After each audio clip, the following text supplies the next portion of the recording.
All right, guys. Hi, welcome back. I'm Dorothy. I'm a professional astrologer. You can find me on the web at nhastrologer.com. Today, I'm going to give you the astrological weather for the week that begins with September 24th. That's Monday. We start the day with the moon in Pisces. We end the day with a full moon in the sign of Aries. Lots of strength and power behind that. At the end of the day, what does that all mean and what else is going on throughout the week? I'm going to fill you in on that in just a moment, so stay with me and I'll be right back.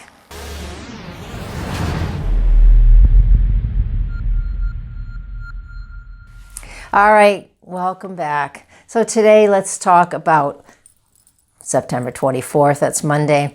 We have the moon in the sign of Pisces, and in the middle of the night, so Sunday night into Monday, the moon will make a beautiful trine aspect. It's an easy energy to the planet of Jupiter. So that means when we wake up Monday, we're going to be feeling a little lethargic, even though we're coming to a full moon. The moon's going to look super full on Sunday night. And the point with the Pisces moon at this moment in time, all day Monday, Sunday night, all day Monday until 7 p.m. East Coast time. And that moon making the connection it does with Jupiter that I just mentioned. This is all about really capturing our thoughts, our dreams, and trusting our intuition. If you're going to work on Monday morning, remember, trust what you're feeling.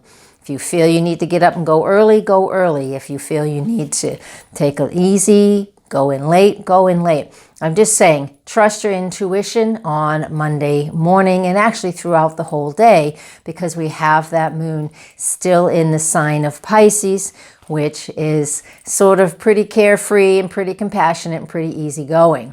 Now, at 7 p.m., is it at 7 p.m.? Yes, 7:04 p.m. East Coast on Monday, when the moon enters the sign of Aries as a waxing moon and just a few short hours from the full moon, this is going to be quite a lot of energy. So Monday night, you can really draw if you're working late or even if you're at home.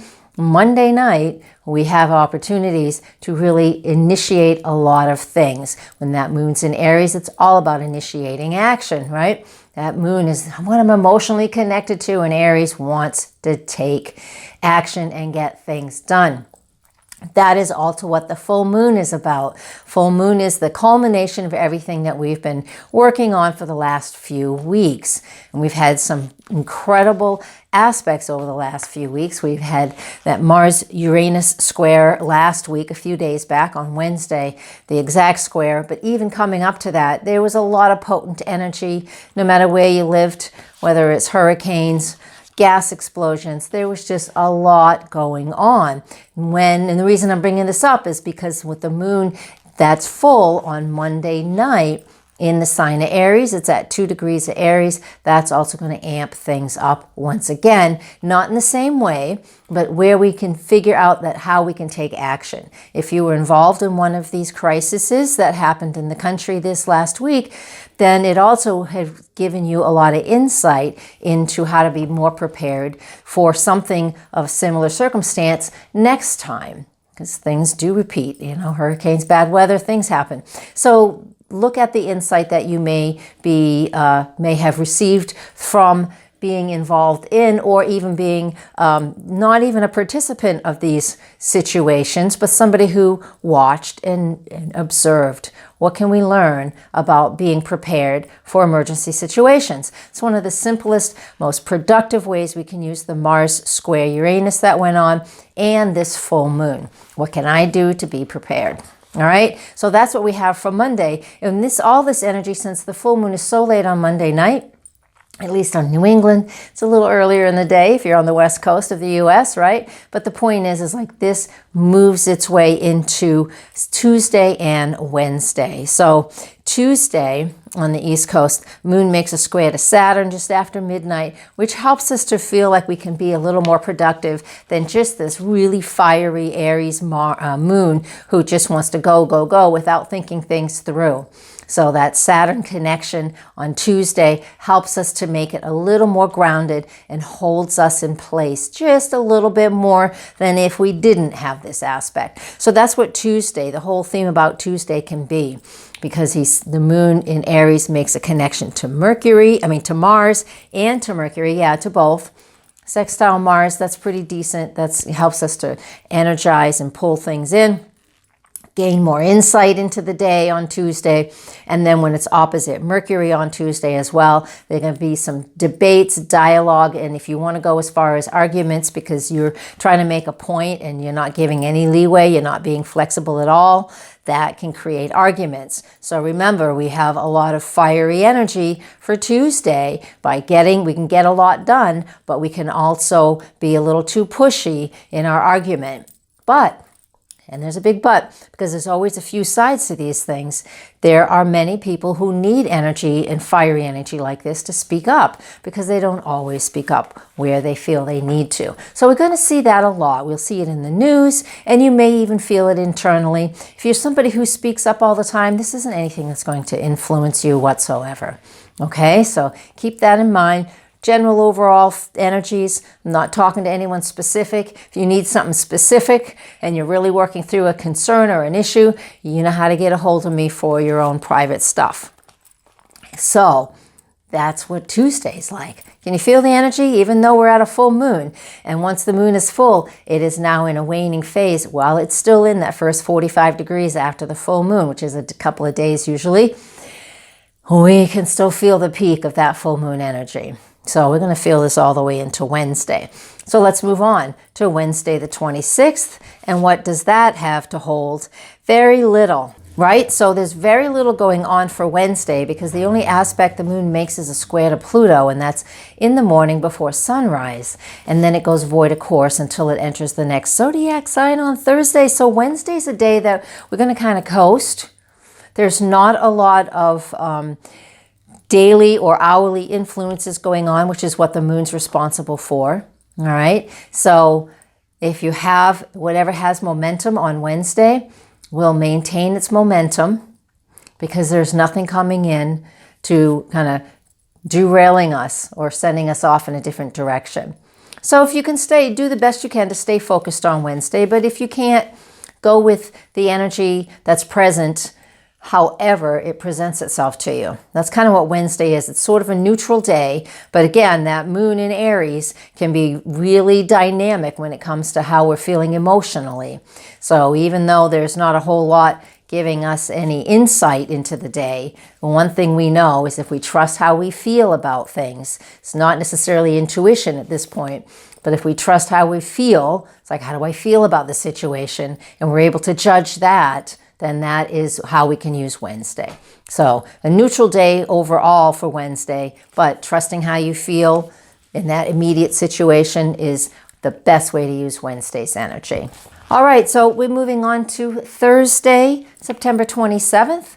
On that day, the moon enters the sign of Taurus in the middle of the night. So when the moon is in the sign of Taurus, that is, that feels really good, because the moon's exalted in that sign. It loves what it loves. So for each and every one of us, we have a different opinion of what we think is beautiful and what we think makes us feel comforted and comforting to us. So if we're feeling the need, and we may with this moon in Taurus, these are amazing days for advertisers if they even paid attention to astrology, because when the moon's in Taurus, I'm going to buy things that make me feel good, or I'm going to buy food that is just a little bit more decadent than what I typically would eat, or the smell or the look of things, because those are the things that are super important when it comes to the moon in the sign of Taurus. So all of Thursday and all of Friday and into the early morning hours of Saturday while the moon's in the sign of Taurus, this is what we will be feeling. We'll be feeling very much emotionally connected to what we think is beautiful, what we love, what makes us feel comfortable. Now, other people, not everybody's exactly that way, but some people, Taurus is earth, so we're feeling very grounded. So even in these couple of days, these 2.5 days, we may be feeling like we need to get out into nature, get our hands and feet in the dirt, because we're harvesting a lot of plants and a lot of fruits and vegetables this time of year, and that's another way to really use that, because Taurus is very earthy and very grounded. So the overall energy of Thursday, Friday, and early into Saturday is that, being grounded and staying in that place of groundedness.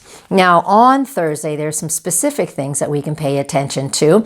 The moon does make a connection to Uranus, and when it does that, then that means I might just decide to do something, to be impulsive in my shopping or something like that, because Uranus is all about being impulsive, breaking away from the norm.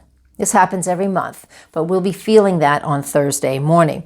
Makes a trine aspect. The moon makes a trine aspect to Saturn and Capricorn, which is beautiful, grounded, earthy. So we're feeling very grounded. So on one hand, we could be, going shopping at the spur of the moment and buying something that we just never planned on. But then a few hours later, we're going to be, I don't know, I wouldn't say regretting it, but a few hours later, we might be looking at that and just saying, maybe I don't really need that, and take it back. So if you're out shopping early, do your best not to do an impulse buy, because you might end up just taking it back later. That's just one of the ways that this can work out. Now the moon will come in as well and make a square aspect to Mars in this. Now this is where Mars was a few days ago, about a week ago, when it squared off with Uranus. And so if something came up last week, Tuesday or Wednesday last week, which was the 18th, 17th, 18th, 19th. So when the moon hits this point where that aspect happened last week, we might have, if for a few hours, this is in the middle of the day, we might have a little emotion coming up around whatever was going on the week of the 17th for you. Okay, so just keep that in mind. It's not for everybody, just for some of us, whatever that emotional baggage was or whatever stresses you were dealing with back last week, in the middle of last week, 17th, 18th, 19th. This aspect on Thursday, the 27th, could bring that up again. Okay, so you can have a final see at it, a final look at it, and process what's going on for yourself and move on from whatever that stress might have been. And then we also have during the day, the sun in Libra is making a trine aspect to Mars in Aquarius. And so all air energy, we're building up to that all week. So even starting on the 24th, all the way until Thursday, the 27th, the sun is applying its aspect to Mars, which is very much analytical and thinking things through, finding your harmony and balance, but then taking it to the next step, which is a more enlightened place to be, where we can gain insight into what's going on in partnerships and relationships, especially since the sun is in that sign of Libra, which is the relationship partnerships. Okay, so sometimes we have to listen to these forecasts a few times to get all the information, because there's so much information going on. Now let's move on to Friday. Friday, moon in Taurus is still there, right? Makes a sextile to Neptune early in the morning. So to me, this is just helping us to when you wake up, write your dreams down, because it's like putting your dreams, Neptune, onto paper or making it concrete. Might help you set some goals or see where you need to do some releasing. When it comes to being 5 in the morning, 5:43 in the morning, I am so sound asleep and nothing's waking me up. Unless the neighbor downstairs is slamming doors, and that makes me up. But typically, I'm not awake at that time of day. If you are, then you'll be able to maybe get some things done that you've been hoping to get done and just been on a list, dreaming, if you will, and you'll be able to start and accomplish them. We also have the moon making a trine aspect during the day. It's in the afternoon to Pluto and opposite Jupiter in the evening. And what this helps us to accomplish, first off, that Earth trine to Pluto is great, because it helps us to take charge of those things that we want to accomplish on Friday. And opposite Jupiter in the evening, usually by the time we get home, this is Taurus and Scorpio energy. So it once again, helps us to understand what it is that we value in our lives and how we want to bring that to another level. That's that Jupiter in the sign of Scorpio. All right, because he's just about finished with Scorpio. Not quite, not till another month or so, but we're getting there, So pretty soon, we're not going to have this type of aspect going on, because Jupiter will move on into Sag, its own sign. That'll be kind of cool. But in the meantime, moon opposite Jupiter on Friday night helps us to expand what we've learned over the last couple of days with the moon in the sign of Taurus. Jupiter expands everything. So if you can spend a little time alone on Friday night, the moon goes void, of course, then, so it's sailing through the rest of the night. So if you can find a little time alone in meditation, if that's what you feel like you want to do, this would be a wonderful opportunity to do that for yourself, all right? And just get a clearer head by just gaining the insight as to what really and truly is important in your life and what is okay. You can't control, so you got to kind of like let it go and just go with it. There's just so much of this going on these days that if you felt things in a really stressful position or stress in your body somewhere, this has everything to do with hanging on to something that you really have no control over. So it's much easier if you can identify what it is, at least get into a place of acceptance. And that way we don't end up with bloody fingers hanging on to stuff that isn't really supposed to be part of our lives. Yeah, it's pretty big. I guess I needed to hear that too. Because I have to say, I mean, the Mars-Uranus square and the Mars in Aquarius retrograding in my 10th house, man, I've had some things that I've been looking at that I have to figure out how to let go of, and it's not always easy. Just because I can read these charts doesn't mean that it's any easier. Any astrologer can read this stuff. It doesn't mean it's any easier for us to do the work too. Right? Doesn't make it easier. We still have to do all that work. And boy, oh boy, I've been feeling it. I'm one of those people who wants to go meditate somewhere for like a week without being disturbed by anything, right? It would be nice. But I'm not doing that yet. So I know somebody who is, and I'm envious. Anyways, I get my little breaks when I go on the ocean. So if you guys follow me on YouTube or Instagram or Facebook, and mostly Facebook actually, you'll see me at the ocean a lot because I'm not that far from the ocean, like 4 miles. And so that's where I go to get, you know, a daily dose of peace, almost daily. Hopefully I'll get there later today. All right. I've been babbling, haven't I? Yes, I have. But hey, Gemini, here. Let's go on to the weekend, Saturday and Sunday. So Saturday is September 29th and Sunday the 30th. The 30th is my grandson's birthday. He's almost his last year as a teenager. Hey, Evan. All right. The moon in Gemini, that's a great place to be. The moon in Gemini. So all about talkative. When I'm emotional, I need to talk things out.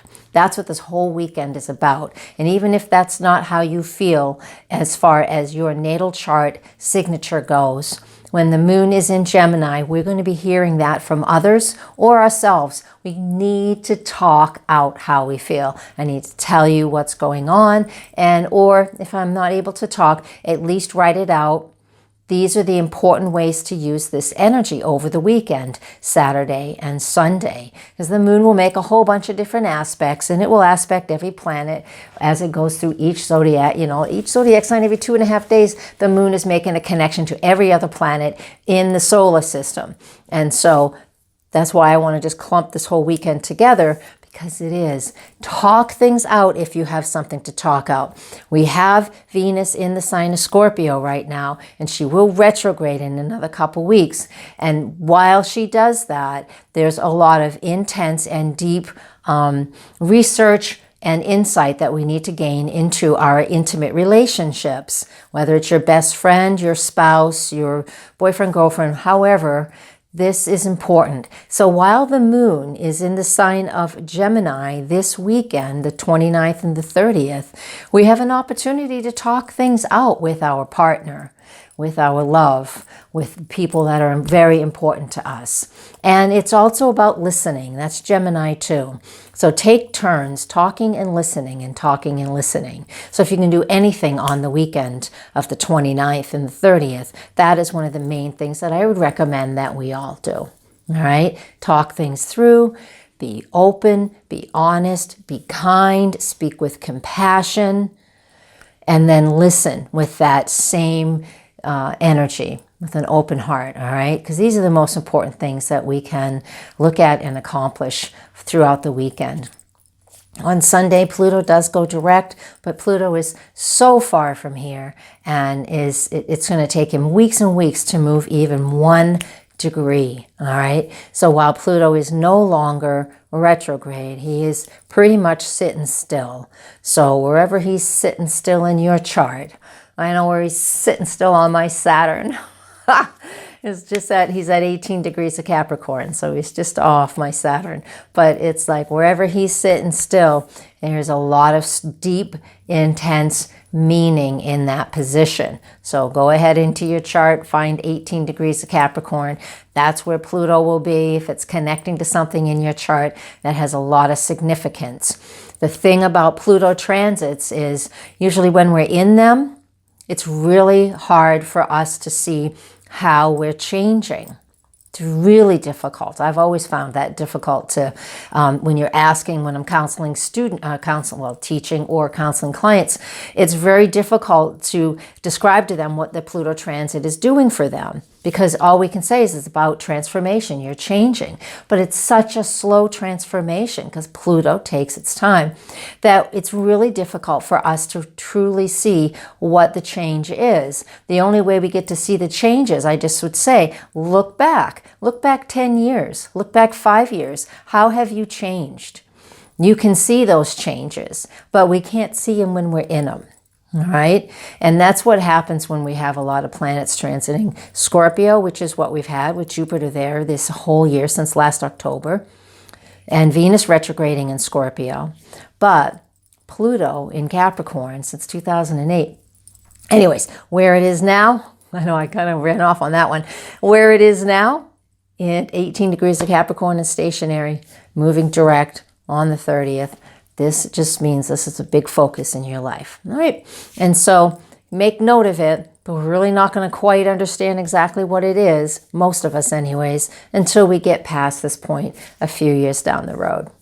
So that's the long-term look when we look at Pluto. It's very long-term as its transits go. I'm going to leave you with that. That's plenty. I went like way long on this one, but I don't mind. All right, guys, you know where to find me, nhastrologer.com. I teach, I do private work, whenever you need from me, right on my website, or message me right through here, wherever here is that you're seeing this. I'm going to say blessings. Namaste.